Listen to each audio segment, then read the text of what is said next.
Sí, yo creo que esta cuestión de pensar en una mujer homenajeada y todo eso, yo realmente no lo creo. Creo que si bien agradezco muchísimo cuando, bueno, se me hace un reconocimiento o una distinción, porque realmente lo valoro muchísimo, quiere decir que alguien se paró a mirar la obra o lo que uno ha intentado producir y le ha parecido importante, pero siempre poniéndolo en clave colectiva.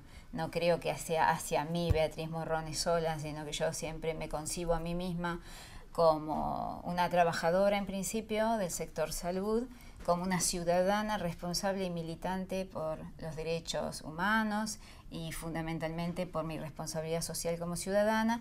Y en tanto ese piso, esa base, pensar que bueno, las distinciones, los homenajes que puedan llegar a haber, tienen que ver para con la enfermería que se piensa o que suscribe al modelo militante al que yo suscribo. Hubo un momento de contacto de una Beatriz Morrone adolescente prácticamente o terminando la escuela secundaria que jamás pensó estudiar enfermería. Yo estaba muy cerca de las letras y vengo a encontrarme de alguna manera, sin pretender de ninguna manera concebirme como una mujer de letras, pero la escritura, sea, como caiga, como venga, sin duda alguna a veces me he puesto a pensar las charlas que tenía con mi profesora de lengua y literatura y luego de letras en la escuela secundaria. Soy una ávida lectora, siempre me ha interesado la lectura y sobre todo la lectura que no fuera focalizada. Yo, los clásicos, por supuesto, y todo lo que leían en mi casa también. Pero yo nunca pensé ser enfermera. Cuando terminé la escuela secundaria era nada menos que diciembre del 72 y yo tenía 17 años.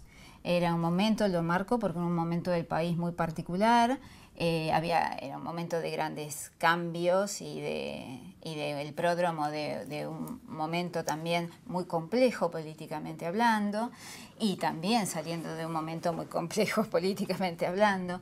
Pero bueno, tenía 17 años y realmente era errático porque yo pensé primero en letras, luego pensé en filosofía y luego me pareció interesante, no sé por qué, eso sí no le encontré explicación, la fonoaudiología. No encuentro por qué tenía y me llegué a inscribir en la carrera que luego se cerró rápidamente porque ya entre el 76, entre el 73 en adelante empezaron a cerrarse carreras en la Universidad Nacional de Mar del Plata, que sí estaba haciendo también su pasaje la universidad, de universidad privada y católica a universidad provincial y Universidad Nacional de Mar del Plata. Finalmente mi formación como enfermera no es de la Universidad Nacional de Mar del Plata, en la cual yo ejerzo. Pero bueno, en ese intermedio tan complejo para el país, para mí misma a los 17 años y todo, bueno, contemplo la posibilidad también, por casualidad, de que alguien me habla de que se necesitan instrumentadoras quirúrgicas. Y de la fonoaudiología a la filosofía y a las letras no había... Pero era algo que me interesó. No sé, porque seguramente si me siento en algún diván solamente para hablar de esto, van a encontrar el porqué. Bueno, pero yo creo que uno no tiene una sola vocación. Que hay, digamos, o que no tiene un solo interés.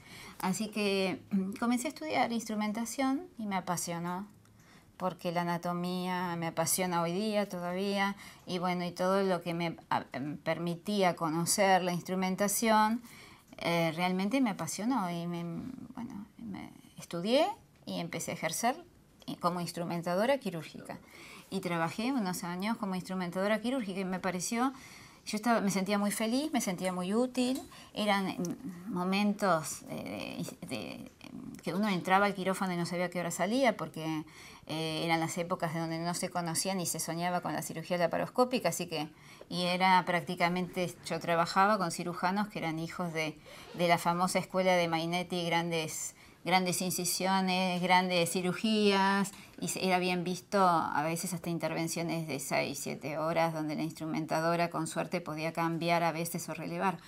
Pero quiero decir, no tenía una dinámica distinta el quirófano y tenía una dinámica distinta los equipos que se constituían a tal fin. Entonces, dentro de los equipos que se constituían a tal fin, por supuesto, había enfermeras.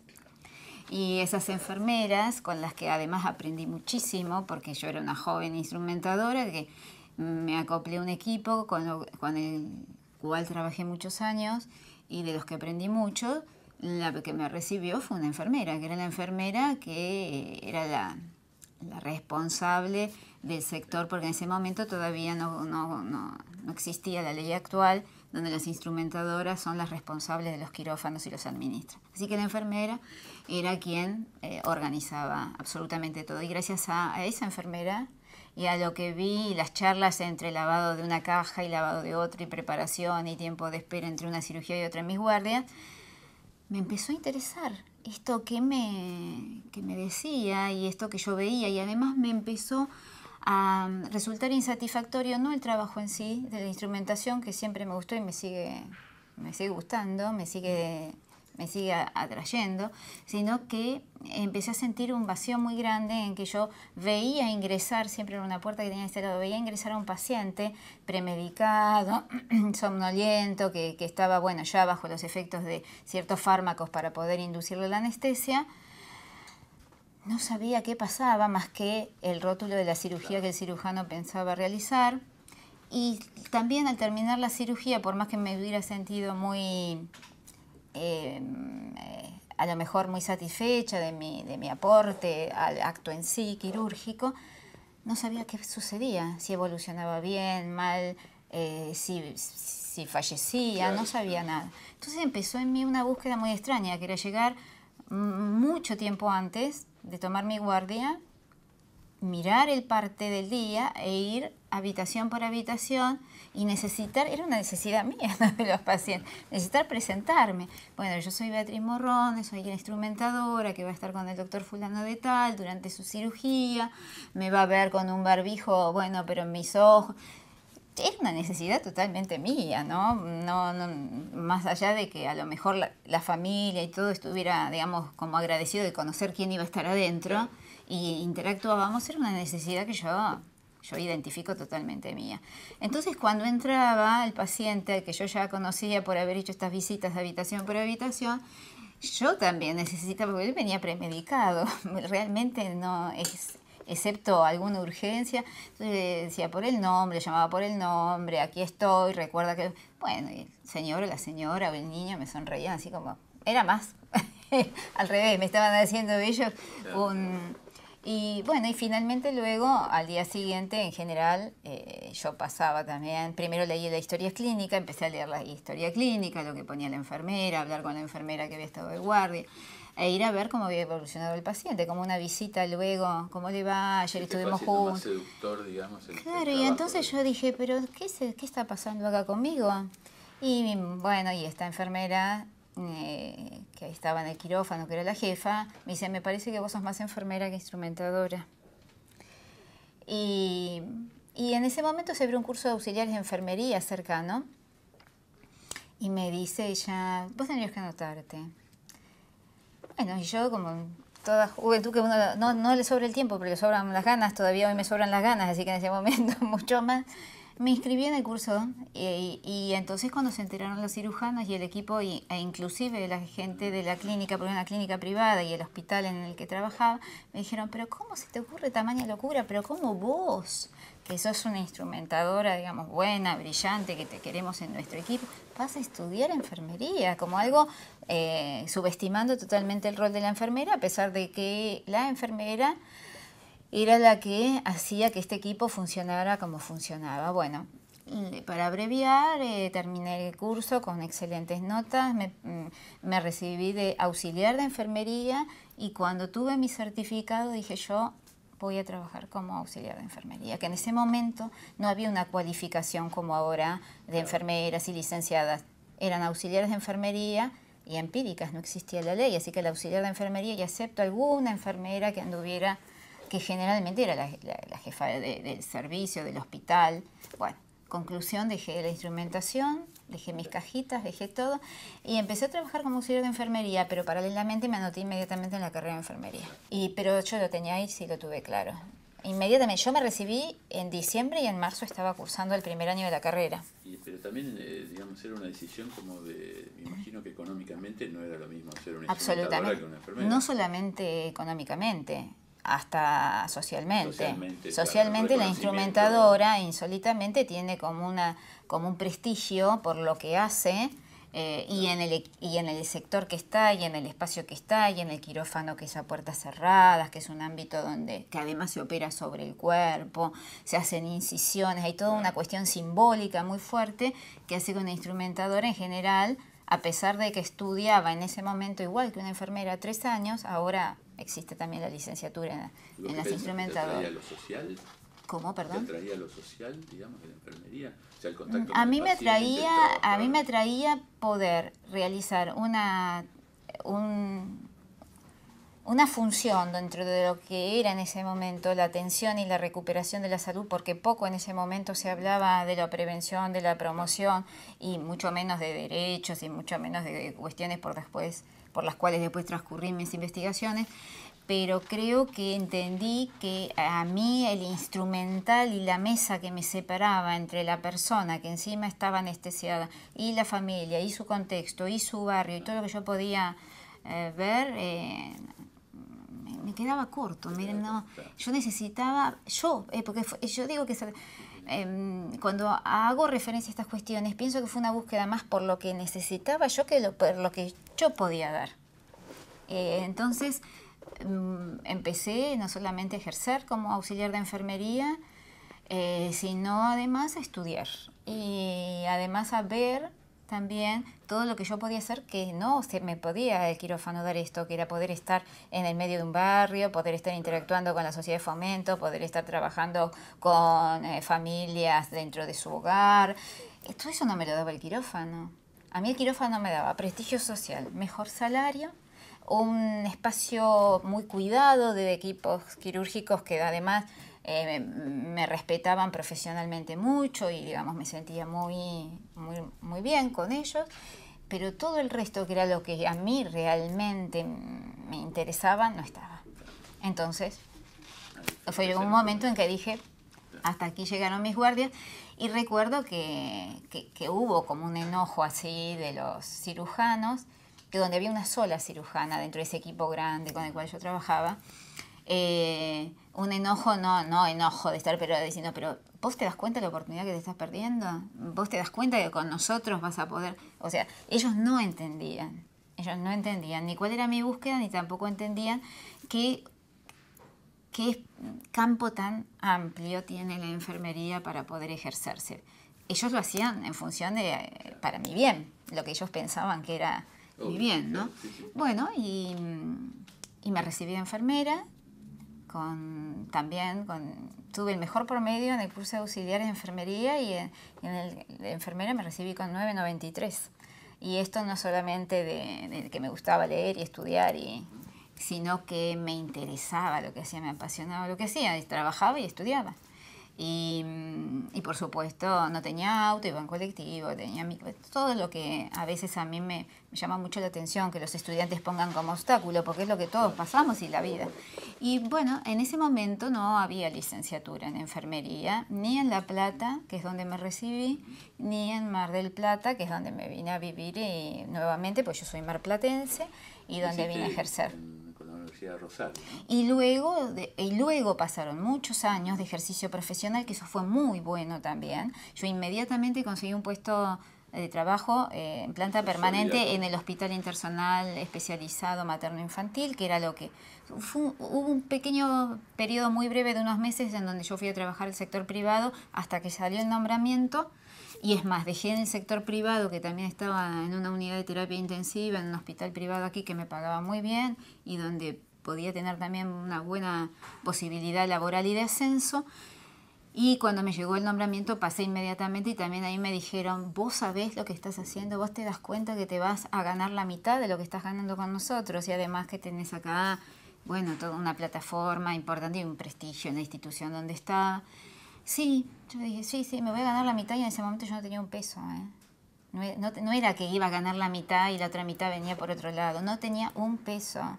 pero iba a la especialidad que yo quería, que era la perinatología. También tenía claro, cuando empecé a estudiar enfermería, que la especialidad que yo quería hacer era la perinatología. Y todos esos años que ejercí en el hospital, hasta que se abrió la posibilidad de la licenciatura en la Universidad Nacional de Rosario, a mí me sirvieron de importantísimo capital para estudiar la licenciatura. Creo que no hubiera sido igual si yo hubiera hecho directamente un pasaje como hoy se hace, porque todo el capital que tenía de haber ejercido, yo también tuve la posibilidad.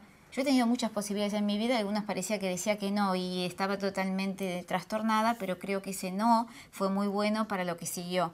Porque, por ejemplo, ni bien como tenía 9,93 de promedio, me ofrecieron una supervisión en La Plata, en un hospital, uno de los docentes que tenía con muy buena, digamos, tratando de ayudarme, de estimularme, de llevarme al servicio donde estaba, y me dijo, vas a tener un cargo de supervisora. Y yo pensé, yo no puedo ser supervisora. Yo tengo que hacer una buena práctica clínica, una buena experiencia, años de experimentar para poder supervisar y pensar la gestión del cuidado, que es una especialidad totalmente diferente. Entonces, bueno, ese no me hizo decidir volver a Mar del Plata y esto que acabo de relatar. Y para mí la experiencia de aprendizaje en el hospital, en servicio, de tarde, de noche, de mañana, en todos los turnos, los fines, fue fantástico durante años. ¿Cuándo empezás a escribir o cuándo empezás a tener la idea de investigar sobre algún tema? ¿Cuál fue el primer tema que investigaste? Bueno, en el hospital la idea fue que o sea, me acerqué también de forma media empírica. Si bien tenía una formación, no había pasado por metodología de la investigación y por otras materias que son un soporte indispensable para lo que yo hago. En este momento, en estos últimos años de mi carrera, pero a mí me asombraba cómo mis colegas inclusive el equipo de atención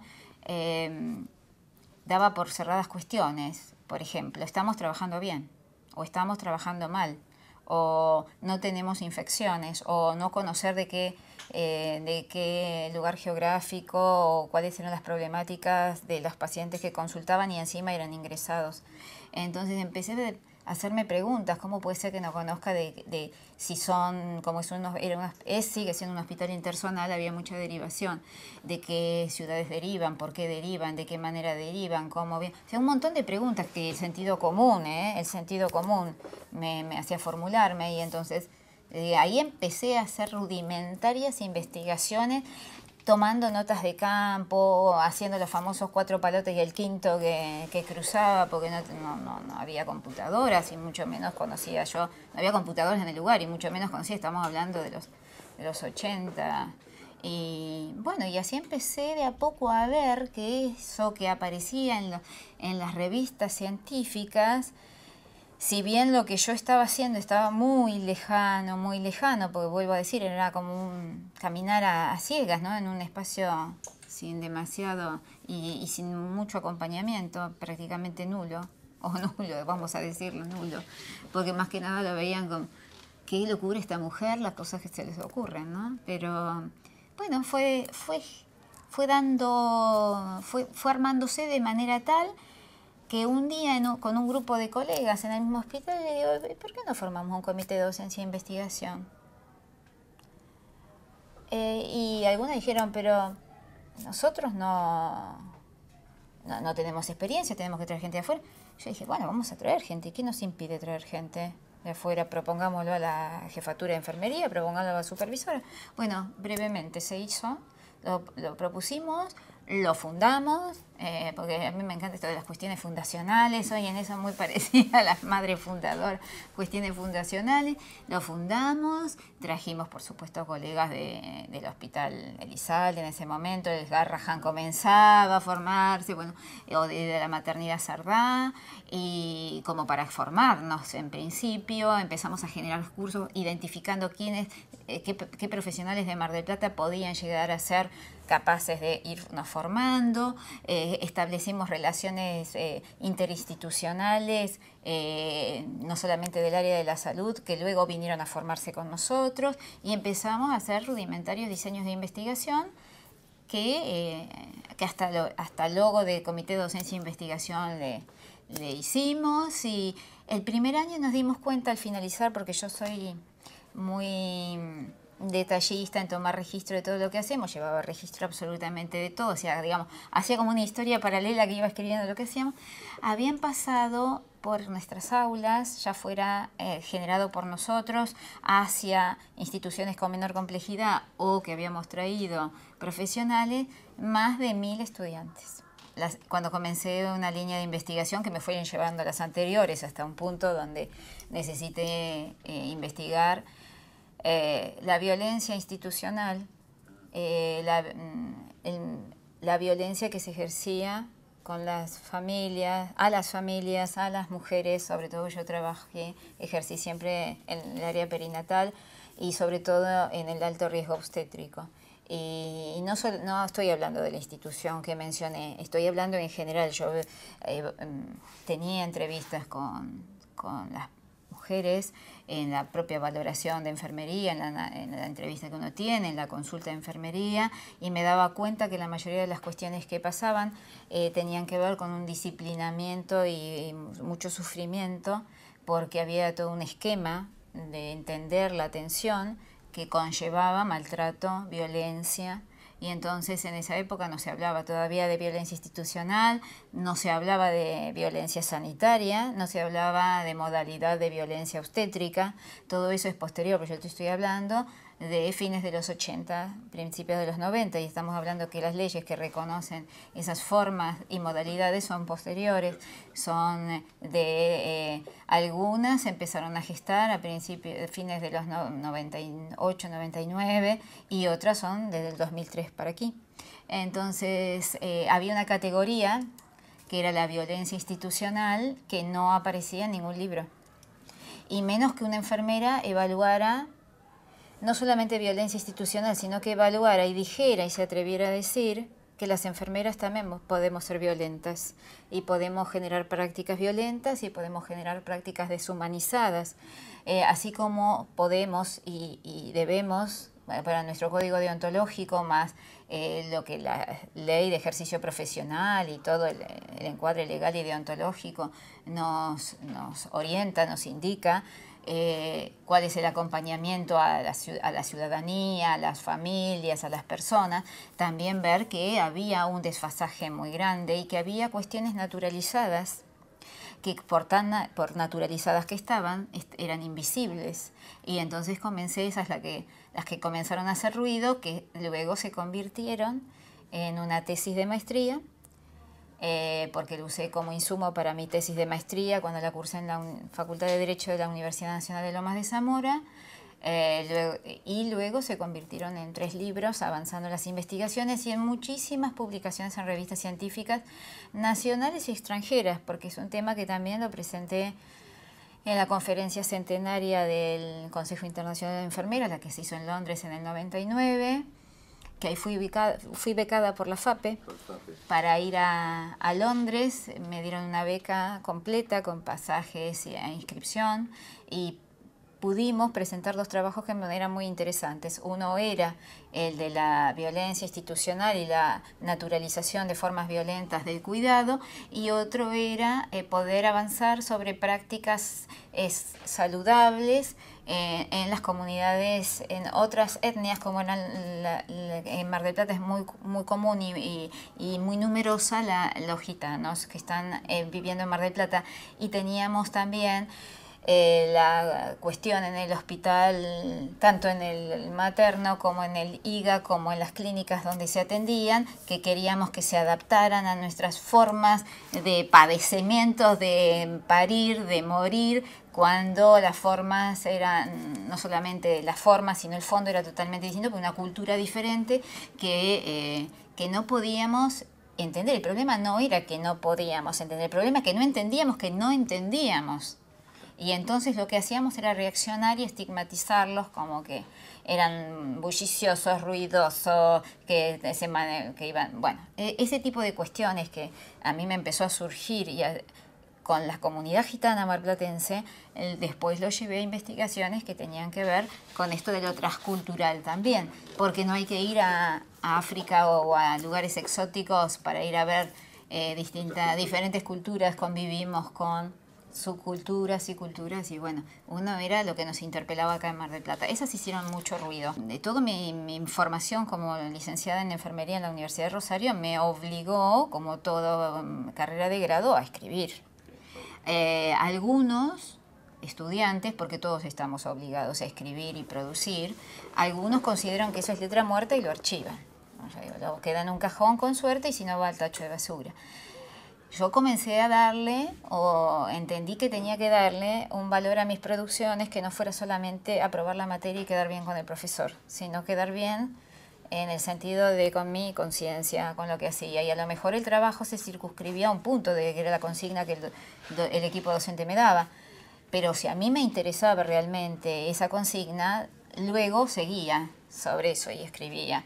Y además implementé como un ejercicio, un disciplinamiento conmigo que era registrar todas las guardias, pero no registrar como sino aquellas cuestiones que en la guardia fueran cuestiones clínicas o fueran cuestiones deontológicas o fueran intraprofesionales o como fue, ir haciendo lo que una socióloga que además quiero mucho, la licenciada Laplacet, claro, me dijo, vos tenés una riqueza muy grande, seguí tomando tus notas de campo. Y bueno, y este diario de viaje por la enfermería a mí me permitió luego tener siempre un lugar donde volver para ir esos casos que había escrito rápidamente o aquellas impresiones que me permitieran volver y escribir. O sea que permanentemente estuvo conmigo ligada la necesidad de registrar, pero no de registrar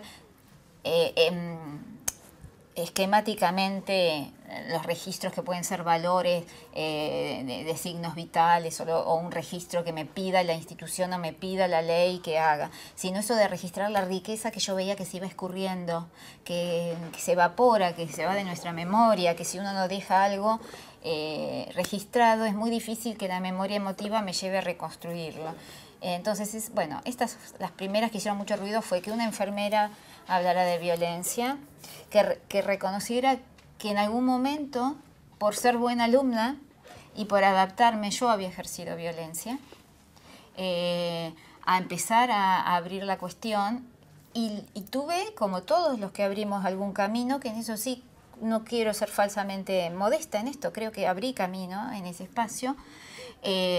Todo el que abre camino sabe que va a ser blanco no digo de difamación, pero irrita, molesta, fastidia, y entonces en algún momento lo que hoy son libros básicos y que se están utilizando en todas las carreras y que me ha permitido también muchas satisfacciones de interaccionar con inclusive otras profesiones, fueron vistos como una amenaza. ¿Cómo me iba a permitir, cómo iba a sacar afuera al conocimiento de todos esto que no sé si compartían? Algo había, pero ¿por qué decirlo? Uno se convierte en un traidor a su clase y a su grupo. Sin embargo, creo que la única traición que yo no me permitiría es traicionar a las personas que consideran que acercándose a mí o a una institución donde uno trabaje va a obtener los cuidados de calidad que necesitan. Y no me permitiría nunca traicionar a mi clase, que mi clase para mí es la ciudadanía, el país, la patria donde vivo.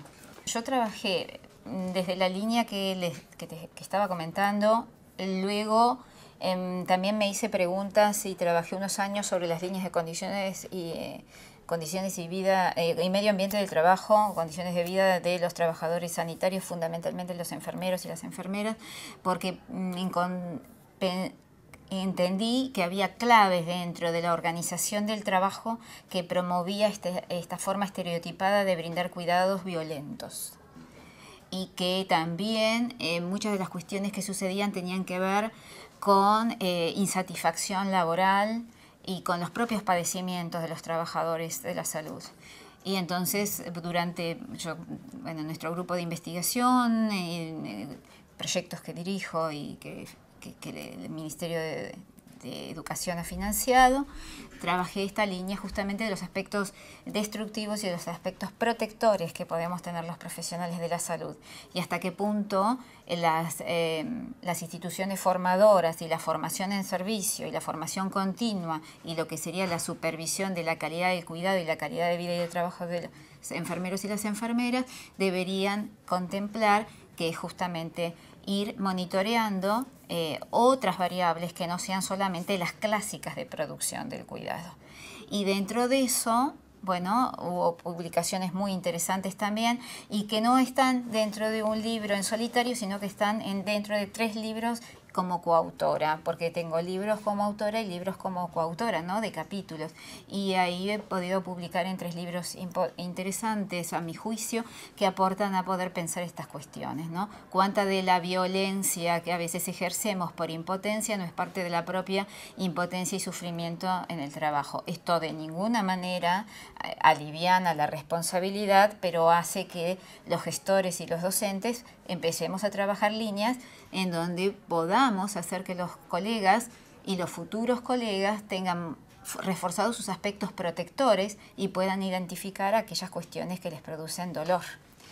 Y luego de ese pasaje comencé a sentir y tal vez se evidenció que había un espacio donde yo no llegaba a hacerme preguntas y ahí se cerraba como el paso, ¿no? Y que había que abrir otro sendero y era poder investigar la historia de la profesionalización, porque si no, no iba a encontrar las respuestas para hablar de condiciones de vida y de trabajo y para hablar sobre cuestión de humanización de la atención.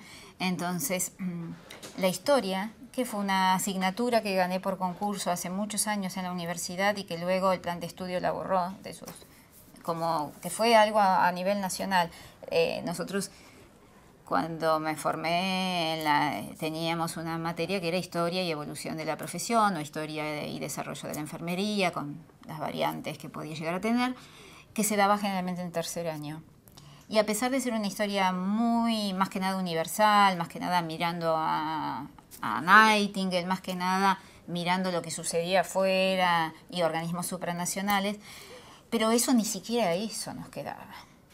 Entonces, ni siquiera eso nos quedaban todas estas grandes preguntas que cada uno de los proyectos bianuales que fuimos realizando nos permitía ver en las conclusiones, y a partir de eso dije, bueno, hay que abrir camino por este lado, hay que avanzar sobre historia de la profesionalización. Y entonces allí me di cuenta que los textos con los cuales yo me podía manejar para poder tener un mínimo marco referencial era exactamente lo único con lo que yo había podido estudiar enfermería, que era un libro producido en el año 68, que tuvo su segunda edición en el 72, de Teresa María Molina, que es un libro que se llama Historia de la Enfermería, que se supuso, se presentó como un libro de historia de la enfermería argentina, pero que en los 16 capítulos, solamente de esos 16, toma 6, que vendrían a ser 4 por la conformación que tienen dentro del libro, sobre algunos tramos de la enfermería argentina, muy sesgados al espacio institucional en el cual, bueno, a ella le interesaba legítimamente, como autora estaba en todos sus derechos de hacerlo. Y el resto era más historia universal, y era una mixtura extraña, en el sentido extraño hablo como investigador, entre historia de la iglesia y santos que tenían que ver con la salud e historia de la salud. Y además que no había debate, era más que nada una cronología por la cual se cabalgaba la enfermería, fechas y situaciones, sin dar ningún debate ni análisis histórico, político, social o económico. Y bueno, y entonces dije, hay que abrir camino y generar producciones. Y ahí empecé 7 años de trabajo. 7 años me llevó sacar la primera edición de Soltando Amarras, claves para comprender la historia pendiente de la enfermería argentina, y tiene ese título que aparentemente es largo, pero que resume exactamente lo que el libro intenta abordar, que es pararnos en momentos claves de la historia del país y de la región latinoamericana y sobre todo del país, y dentro de esa historia del país empezar a ver la historia de la salud, o sea, de sociocultural de la salud, y dentro de eso de las profesiones, y dentro de entender la enfermería. Porque la enfermería, hasta hace pocos años, que hay otros aportes que se han ido generando desde las ciencias sociales con tesis de maestría y de doctorado desde las ciencias sociales, no dentro del núcleo duro o del núcleo de la enfermería,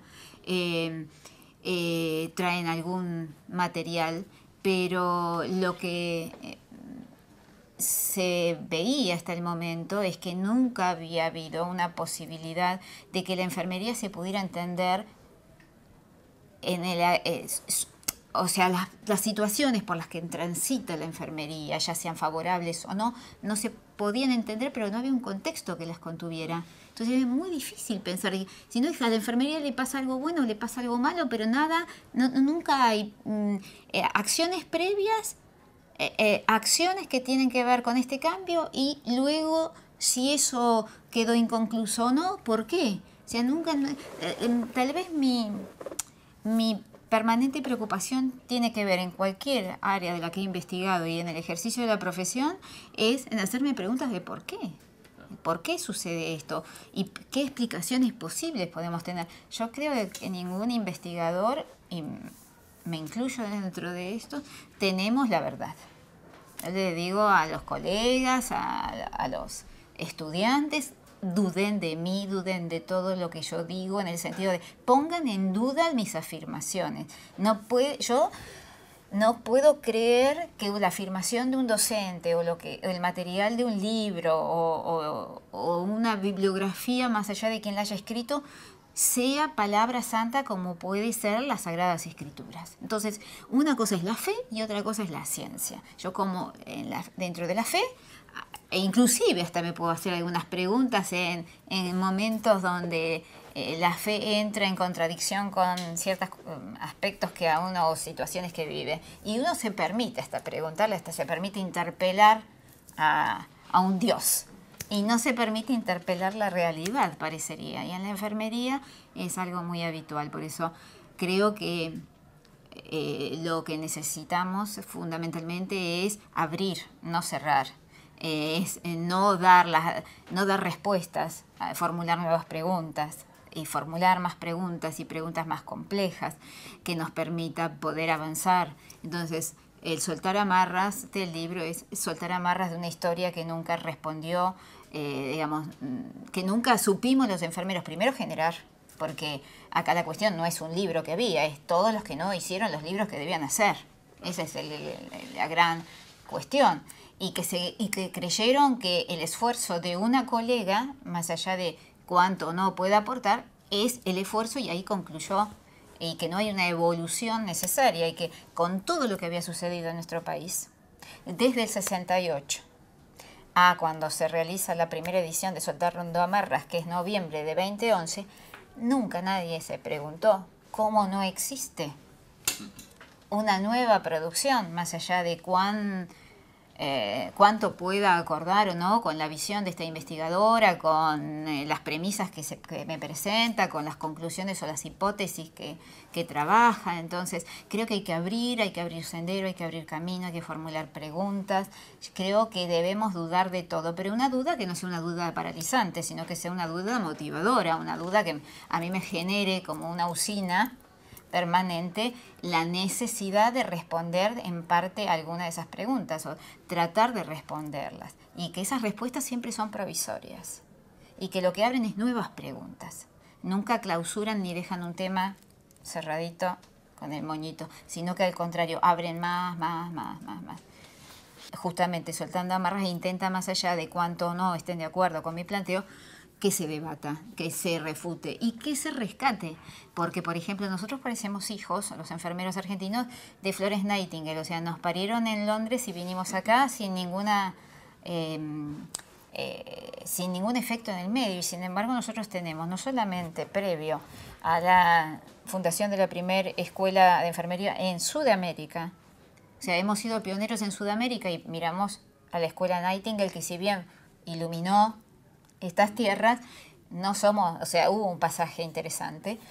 No solamente desconocemos la etapa fundacional sudamericana, con base en Buenos Aires, sino que desconocemos la madre fundadora de la enfermería argentina, como es Grierson, y los grandes aportes increíbles y poco estudiados todavía hoy.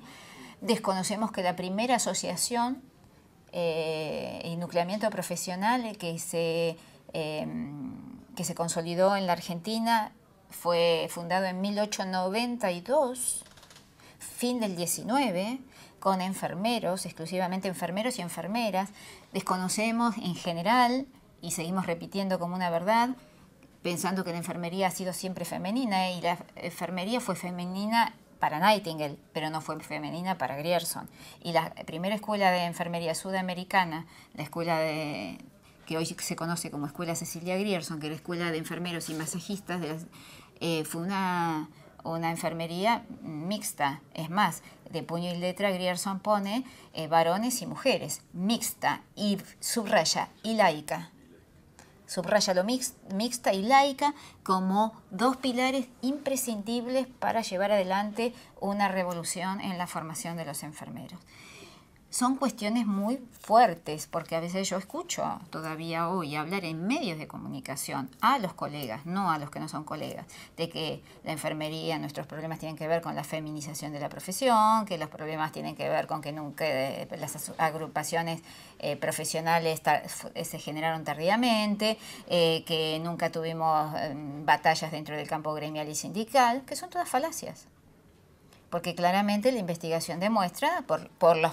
Ahí sí, uno va a la fuente documental y dice qué pasó, qué dice este acta, de qué manera está, cómo fue este trayecto. Estamos trabajando con fuentes documentales, cada uno la reinterpreta, si bien con cierto grado de mirada ideológica, buscando lo que necesita encontrar, digamos, pero la verdad es que desde fines del 19 teníamos asociaciones profesionales que además matriculaban, que además eran las que decidían los honorarios, que tenían un fuerte interés en las condiciones de vida y de trabajo, que establecieron hasta la jornada laboral en 1800 y pico, no estamos hablando de 1945, la jornada laboral, de acuerdo al tipo de cuidado, cuánto podía estar trabajando un enfermero o una enfermera, qué tenía que hacer en sus horarios de descanso para volver a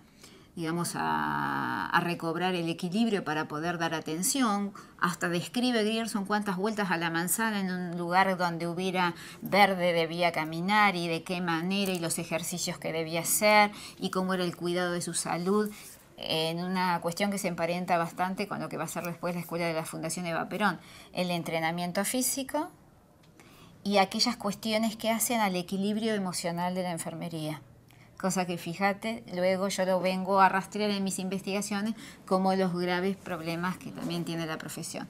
Entonces, Soltando Amarras a mí me trajo la posibilidad del libro y las investigaciones sobre historia de encontrar en mi profesión, porque yo no estoy como otros investigadores que han aportado y muy bueno sobre la profesión desde las ciencias sociales, no estoy investigando a otros o mirando a otros, estoy mirando a mi profesión.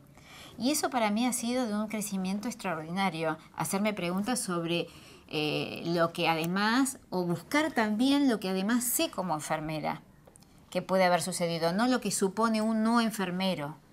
Y bueno, y a navegar sobre fuentes documentales, buscarlas, rastrearlas, encontrar que se cierran caminos y que uno no llega a cierta fuente, ver de qué manera. Yo digo, bueno, es muy interesante el trabajo y Soltando Amarras lo que permite además es saldar en mí, estoy hablando de una cuestión personal, en el tercer capítulo saldar una deuda histórica por la generación a la que pertenezco, que es haber escrito un tercer capítulo sobre la historia de los enfermeros y las enfermeras desaparecidas en la última dictadura militar, que ningún libro de enfermería lo toma, que se ha hablado, sí, los gremios de las ciencias de la salud, o sea, los gremios como ATE o como otros gremios han tomado historia de militantes desaparecidos, más allá de que dicen que son enfermeros, pero no se han focalizado, porque no, por supuesto, no era su responsabilidad, a poder estudiar qué cantidad, quiénes, dónde y cuándo y por qué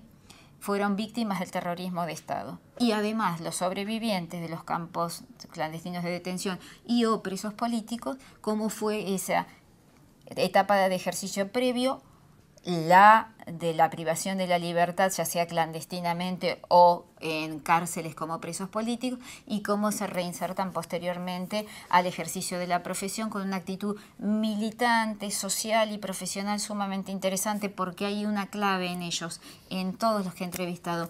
Ninguno, más allá de que por supuesto nadie quisiera volver a padecer, y menos cuestiones tan tortuosas como es la violación de los derechos humanos y lo que han padecido, el terrible horror que han padecido ellos y sus familias, más allá de inclusive de todos los desaparecidos, lo que en los sobrevivientes se escucha es siempre una palabra esperanzadora, y llevan adelante los juicios por los que no están y militan por memoria, verdad y justicia, y el espacio de ejercicio se convierte en un espacio de ciudadanización, de ampliación de derechos, de ponerse al hombro esta defensa de que además se sienten responsables por los que no están, cosa que a la enfermería necesita también empezar a encontrar, no solamente dejar en un capítulo y haber publicado y presentar en el exterior y aquí también, y haber hecho actos de reparación histórica como me ha permitido el libro, que son de reparación histórica para la enfermería y reparación personal por la generación a la que pertenezco, que yo nací en el 55, a mí me toma el 76 con 20 años, y con compañeras desaparecidas también. Entonces debo escribir necesariamente, yo no puedo dejar de escribir, esa es la diferencia. En las aulas o en los espacios, porque no estoy solamente en el aula, yo me considero una enfermera. Como enfermera, más allá de los títulos que haya obtenido o el espacio de trabajo, me considero una trabajadora de la salud pública y de la educación pública, por eso he transitado por esos dos caminos y sigo transitando.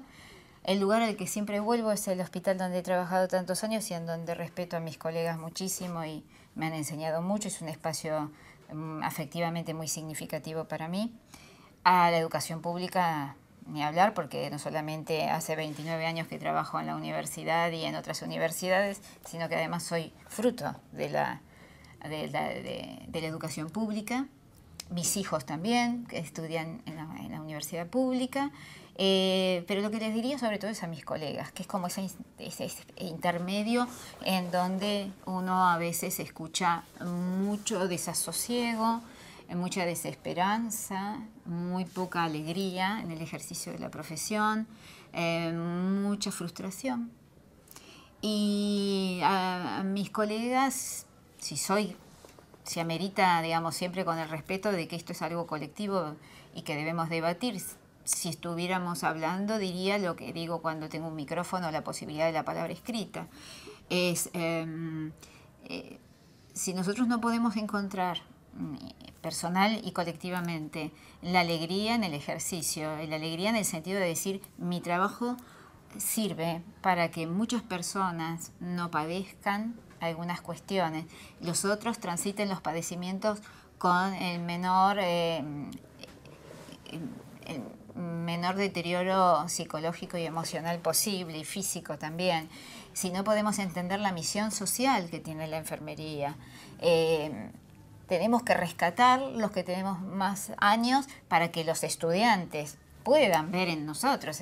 Realmente los estudiantes uno le puede decir hagan, le estamos dando siempre deberes, pero ¿en qué espejo se miran? Tienen que mirarse en un espejo de luchadores, aguerridos, guerreros, en el sentido que, yo digo, bueno, yo me considero una trabajadora, vuelvo a decirlo, una enfermera guerrera en el sentido de aguerrida, en no dejarme vencer, porque podía haber sido una enfermera más de un hospital público que dijera, no me satisface el horario, no me satisface eso, todo es malo, nadie me deja, no se puede.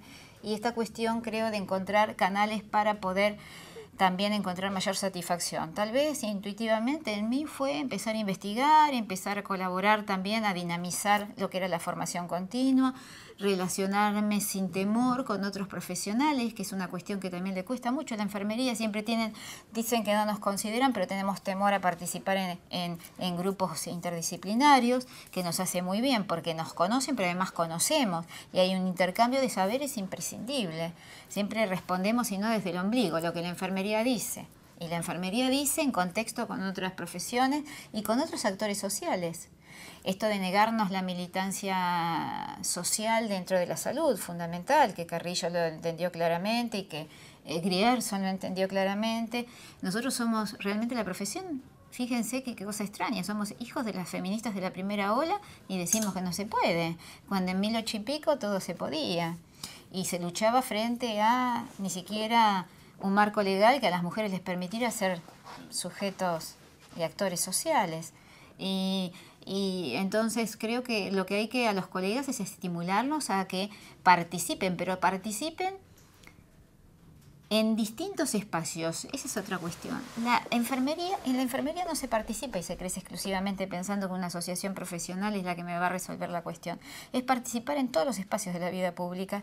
Entonces la participación puede ser en la sociedad de fomento de mi barrio, puede ser en la escuela de mi hijo, puede ser en la universidad donde me he formado como graduada, o en el claustro graduados, en el propio institución donde trabajo, más allá de que sea de internación o ambulatorio, debe y puede ser en todos los ámbitos de la vida pública. Creo que es una falacia pensar que los enfermeros vamos a crecer solamente cercanos a una asociación profesional, y lo digo siendo partícipe de muchas asociaciones profesionales, inclusive como asociaciones internacionales, como en el caso de la Federación Iberoamericana de Historia de la Enfermería, de la cual soy miembro de la Junta Directiva. Creo que eso sirve, sí, pero eso solo no basta. Y además hay que reformular consignas, porque la enfermería argentina, dentro de lo que es lo asociativo, se ha quedado muy atrás en las consignas. La sociedad nos pasó largo.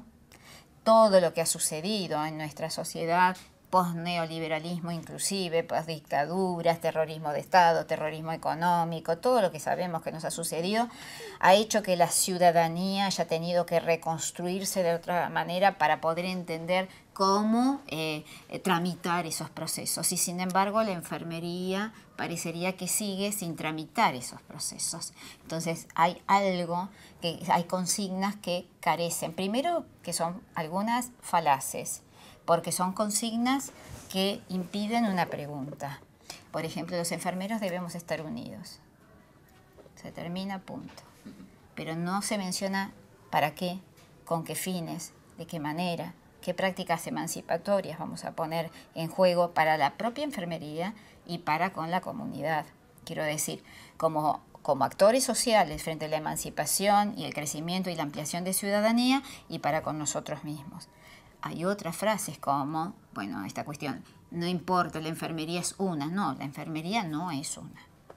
Esto de la enfermería es una lo veo mucho que en mis colegas, y lo escucho mucho en los alumnos que vienen, porque yo tengo alumnos, estudiantes, mejor dicho, alumnos es una palabra, me ha traicionado el inconsciente, que trato de no utilizar por lo que significa etimológicamente. Los estudiantes que llegan son de cuarto y quinto año, o sea, yo tengo colegas sentados en el aula. Tengo colegas que ya están ejerciendo y están haciendo la licenciatura. Entonces es distinto hablar entre colegas con otra experiencia que con estudiantes de primer año que no conocen lo que sucede en el campo. Y aquí con los estudiantes en cuarto y quinto año, en general, la enfermería es una. ¿Cómo una? ¿Cómo es una? Sí, porque la enfermería es la enfermería. No, no es una. Primero no es una. Y después no es la enfermería. Y entonces empezamos a veces a tratar de deshilachar justamente cuántas formas de ejercer la enfermería hay, que no hablo de especialidades, formas, maneras, modalidades. Entonces no somos uno, y ese no ser uno no significa ser malo ni ser menos. Significa primero empezar a entender que justamente si decimos que es una, cerramos toda posibilidad de revisar si ese uno, en qué uno estamos nosotros, digamos, en qué unidad de enfermería. Entonces, por un lado eso, ¿Somos uno? No, hay muchas formas. Yo creo que si nos entendemos como actores sociales, como actores políticos, como proactivos ciudadanos, que además somos enfermeros y estamos trabajando en la esfera pública para mejorar la salud y las condiciones de vida de nuestra patria, no podemos ser uno. Son prácticas emancipadoras, sumamente desafiantes. Entonces, eso no es, y hay otras formas.